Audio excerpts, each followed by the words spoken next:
Welcome to Planet Subaru, one of the largest Subaru showrooms in the world, and the first powered entirely by the sun.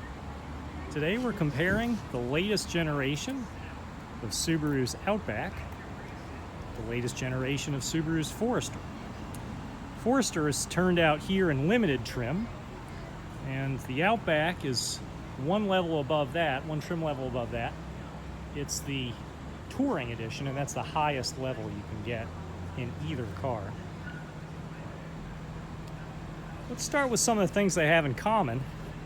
First of all, they have a remarkable 8.7 inches in ground clearance, both of them. And of course, all Foresters and all Outbacks come standard with Subaru's legendary symmetrical all-wheel drive. They're both considered sport utility vehicles, although the Forester has more of that classic two-box shape, that two-box concept, meaning like the hood there.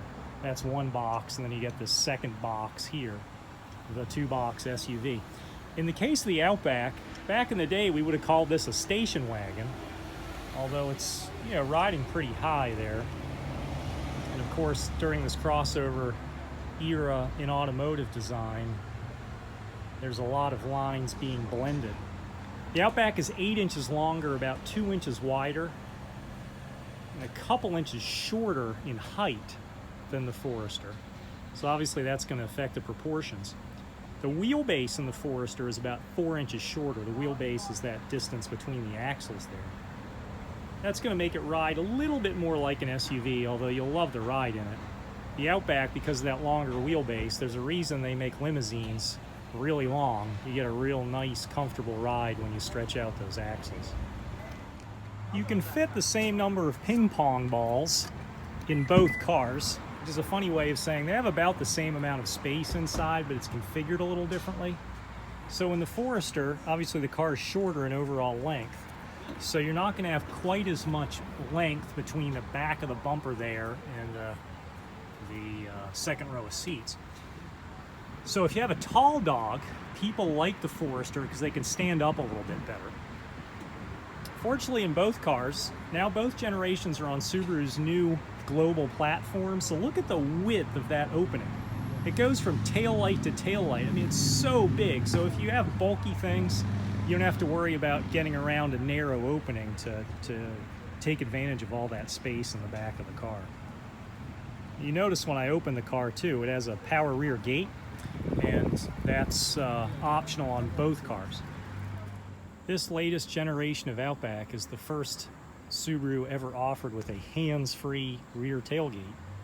And all you have to do is put your hand out with the key in your pocket, and it opens up. Of course, you can still use your fob if you want to do it as you're walking towards the car. And you can also use the button, by putting your hand underneath the little trim there and just click that. So there's basically 3 ways to get into the cargo area.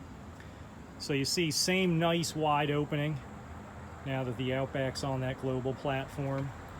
Not quite as high for a tall dog, but considerably longer between the bumper and those second row of seats. So if you fold those down, I was a mountain biker for many years before I had a career-ending injury, and I could fit a 29-inch tired mountain bike in there, no trouble, and stack another one on top of it. Took a little pushing and prodding, but they went in there. You can do the same in a Forester, but they're not going to lie flat. You're going to have to turn the wheels or remove the wheels. The standard engine on both cars is a 182 horsepower, naturally aspirated, 4-cylinder boxer engine. And because they're about the same weight and roughly the same aerodynamics, they achieve the same fuel economy, 26 city, 33 highway.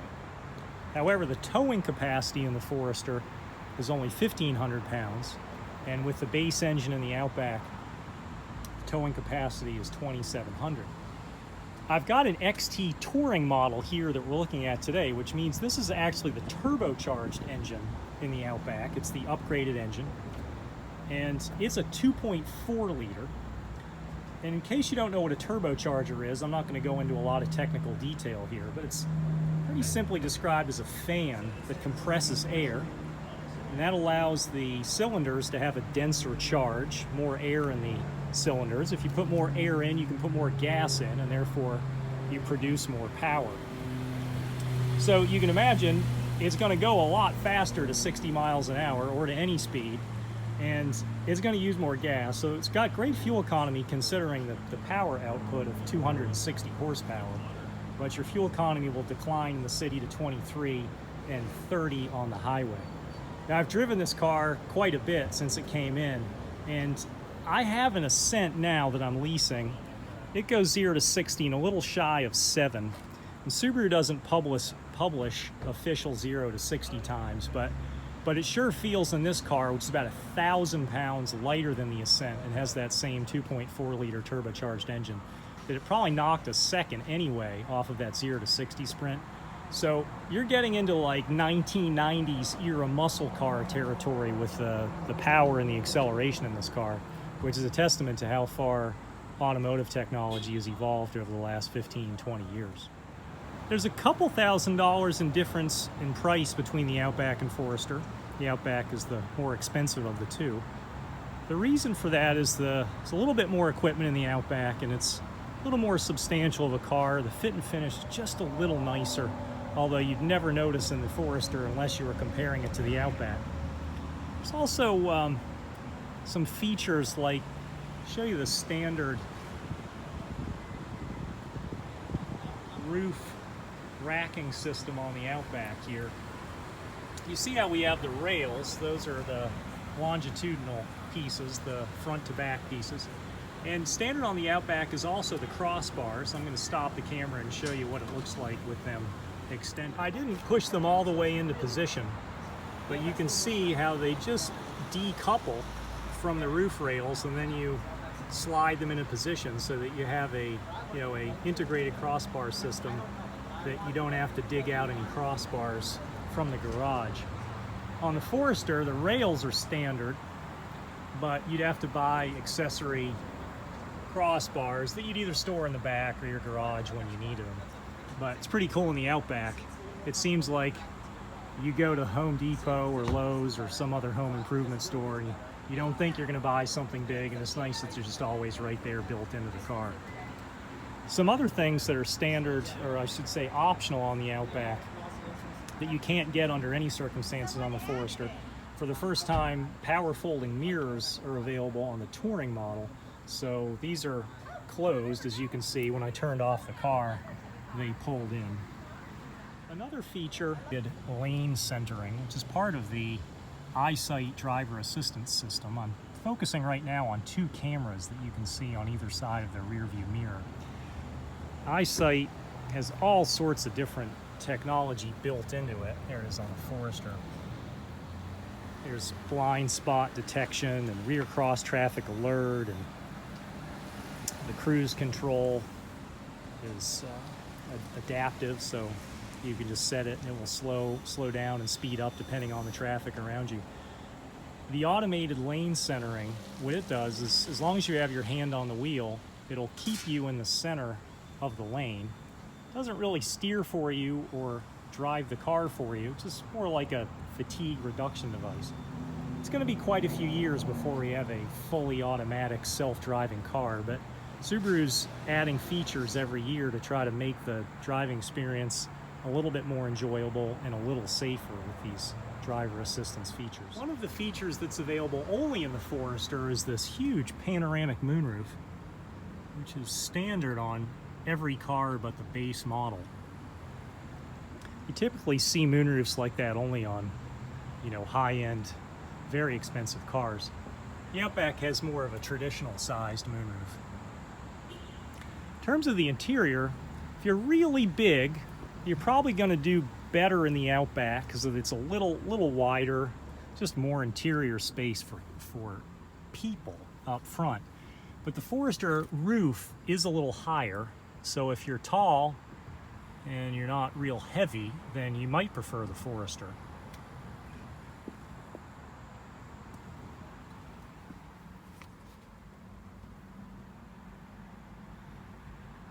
You'll see the touchscreen is generously sized, the infotainment system in the Forester, but The Outback is positively enormous. It's bigger than an iPad. Forester probably has the superior visibility looking out because of the greenhouse design. It's got really big windows. And even the ones in the back, typically in vehicles in this class, that window is not a window, but just the tiny little thing that's tapered down for styling. But the engineers very much focused on lots of glass, and you can see it looking out inside. Outback's also good, but not quite as good as the Forester. So if visibility is your favorite thing, then you'll probably tip to the Forester. Take a look at the Outback interior here. See those power rear mirrors folded out for us. Both cars have these ingenious mirrors right down there at the base of the A-pillar, so you can see past those big mirrors.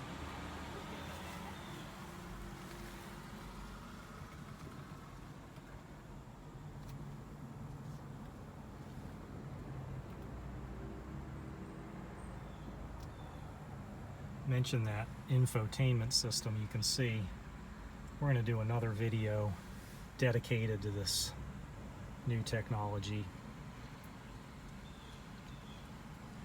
but I won't tie you up here with that. I do want to show you just a couple of things about the infotainment system in this huge screen. Obviously, something like a nav screen is really helpful to have it bigger. Also, available only in the Outback for the first time in any Subaru is a front-facing camera. So you're accustomed, I'm going to put it in reverse, to this, looking out the back. The National Highway Transportation Safety Administration has required backup cameras as standard equipment for the last few years in new cars. But the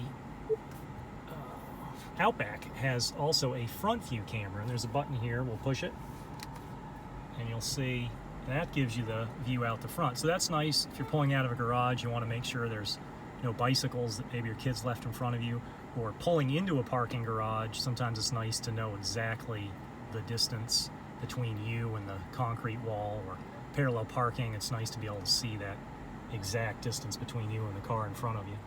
Subaru's modern cars have so many more features than we could ever hope to show you in just a brief video.